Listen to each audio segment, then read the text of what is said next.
A lot of people say grief comes in waves, and you do not understand this until you go through it yourself. During this past week, it has literally been a roller coaster ride. Like, let's take today, for instance. For instance, me and my colleague, it was quiet, so we just sat and we talked and we laughed. We were laughing, and all of a sudden she just says to me, "You know what? The man that marries you has to have hair on his teeth." And while I'm laughing, it hits me. And she saw she saw what had happened, and I was like, "You just knocked the wind out of me." And I'm like, just give me a moment.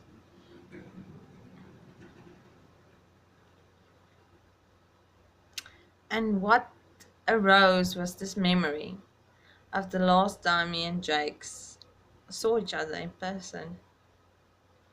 And I met a very, very old friend. And I was introducing him to Jakes, and we were talking, and he said, "Are you married yet?" And I'm like, "No, hell no. You think I would get married?" And he goes, and he jokes, and he says, "Yes, the man that marries you has to have hair on his teeth." And Jakes was standing there all intimidating and like in the man, and he says, "Well, luckily I have a whole mouthful of hair," which I did not make much sense, but I was just like, okay, this guy needs to get out of here now because he is marking his territory now, it's. And I was thinking about this very special memory, and I had to just catch my breath because it just took my breath away. I mean, here I was laughing with this lady, and we're having a good time laughing and talking, and one sentence can send you on a wave of grief. And just like during the week, last week, we were very busy. It was school holidays, so it was extremely busy, and you would run up and down, and you would joke, and you would like in just be so extremely busy. But when you go and sit down and take your smoke break, yes, I smoke, and take your smoke break, and you sit there and you just realize, but something is not right all of a sudden, and you think, but what is bothering me? What is missing? And the memories, sorry, and the memories, they just start flooding in, and you realize that person died. That's what's missing. Someone you loved, someone you cared for, someone that was a very important person in your life died. And that's what's missing. And then the realization comes, especially at night when you lay down in your bed and it's dark and you think about everything and everything replays. That realization comes of you will never, ever, ever see that person alive again. You have photos. If you're lucky, you have videos. You have voice notes. But new memories, there will never be. None. Nothing. That person is gone, and people don't understand it. They live their lives, and you hear about breakups, and you hear about all these things, and you think, like my colleague, she's a gay lady, and she loved this one woman very, very much, and this woman pops up all of a sudden again now, and she's singing her songs like, "You said you would always love me," but it's Afrikaans songs, so I can't really, and all that jazz. And but this lady states there's now a third person that changed her mind, that she met, and it changed everything, and it changed her feelings for this other lady now, my colleague says to me. But I tell her, okay, but you've got a chance now again. You've been talking about your ex for so long, and how much you miss her, and how the memories, and now she took the wind out of your, or what do they call, left you breathless, or whatever jazz they call it. I say, well, she's still alive, she's there, just go for it, okay? Because you know what? I can't go for it. He's dead. He's gone. He's dead. There's no communication. There's nothing I can do. I can't turn back time. And she still doesn't listen to me though. But that's what I'm trying to say is a breakup is not the same as if somebody died. If somebody died, they're gone. You can't fix things. You can't even talk to them again. You can't even see them again. You can't even stalk them on Facebook because there's nothing left. There's absolutely nothing left, and it breaks you. And then you feel all right again for a day or two or three, and you're like, okay, I can do this. I can go on. I can do this. And then it just hits you again.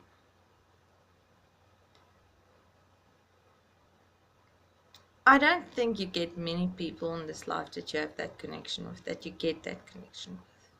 Or you're gonna have to search the whole world over to get it again, but it will never be the same. The times being over, the person being dead, and the thing that scares you the most is, I'm a believer, I'm a Christian, but then there's this little piece of doubt because this is now self-pity. Honestly, it's self-pity through and through, because you sit there and you see these couples laughing, and they're joking, and they're so happy, and you think to yourself, okay, but why can't that be my story? Why don't I get that? Why was that taken away from me? Why didn't I wake up that night? Why didn't I, follow my instincts and know there was something wrong? Why did I wait? I can go on like this for hours. Okay, so I'm going to stop now. And you get that self-pity, and that makes you disbelief, because you're thinking to yourself, why did God punish me? Why am I being punished? Why can't I get happiness? Why, once again, I can go on like this for hours. Why me? And you think this to yourself. And then you start to wonder, what if, and I'm going to say this, I already fought it, so God knows I fought it.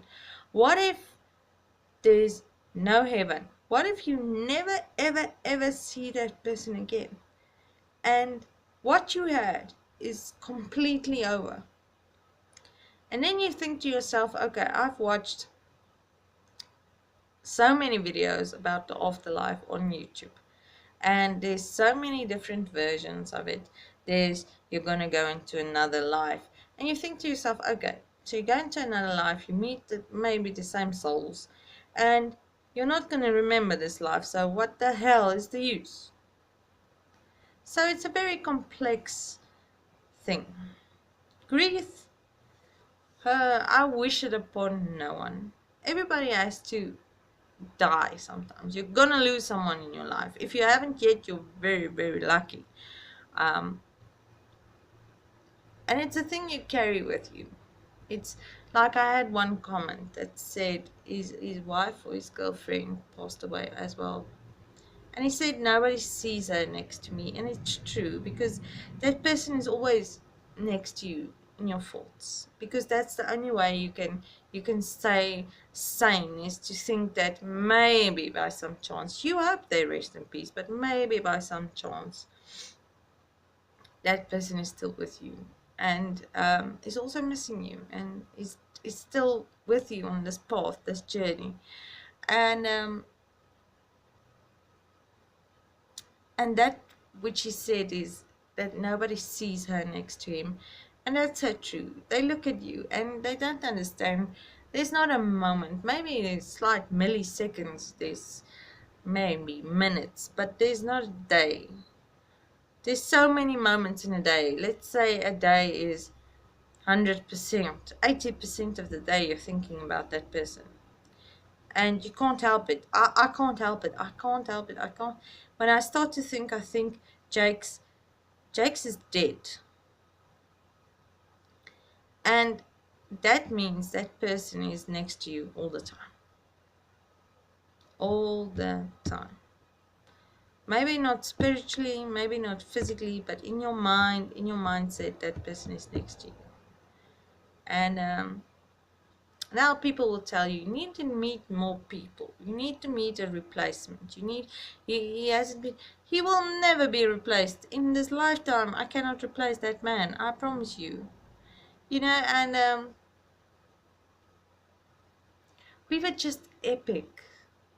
I say that in all my videos probably, but that's the only word I can. He felt like home and we were epic, you know. I could be my total self. If it ticked me off, I told him that now. And that was strange to me, you know. I could talk hours about this. But it's been, hell, how long has it been? It's almost been 2 full years. January the 24th, it would be 2 full years. And I can tell you the grief hasn't lifted. There's days where I can't focus on Jack. Literally, I can't. And I feel like crying all the time, and I can't. I have to be strong. So I break down in little moments. Like today, I just sat there and I was thinking, please don't cry. Please don't cry. Please don't cry. Please. And she saw that and she changed the subject very fast and to something trying to be funny, and I was just like, okay, I'm not gonna cry. I'm gonna be strong. It never leaves you. You always have that person next to you. It's true. That comment is so true. And I've been talking gibberish again for the past 12 minutes, I see. So I'm gonna leave it here. It's just that the waves, they're there. And they're not as big as to when the person first died. That's an extreme. That denial you go in, like the person, he can't be dead, he can't be dead, it's impossible. And I'm a very sentimental person, and I would like work on my laptop, or I would think he touched this once upon a time, and it's so unreal to think that person was here, he was next to me, we stood in photos together, and he's gone. Nothing. There's nothing left. And that's horrible. And I wish that on nobody. And yet, we're all gonna go through it. If you don't go through it, I think you're truly blessed. Truly, truly blessed that you don't go through that. But it's inevitable. We all going through that. And we go through it again and again and again. When I can just sit and think about losing my mum and my dad and my dogs and all of the hurt I still have to go through, I get scared and I get so extremely sad. So I try not to think about it. And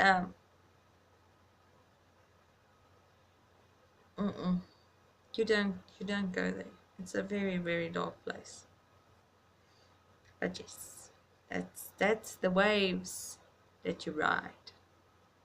You're a surfer by grief. Thanks for watching. I hope I sent some kind of message. Please, if you're depressed or anything, talk to your family, talk to your friends. They love you. You may not feel like it, but they love you, okay? You're important. Trust me, you are. You don't realize how important you are, but you're extremely important. Have a good night, good morning, good afternoon. See you again.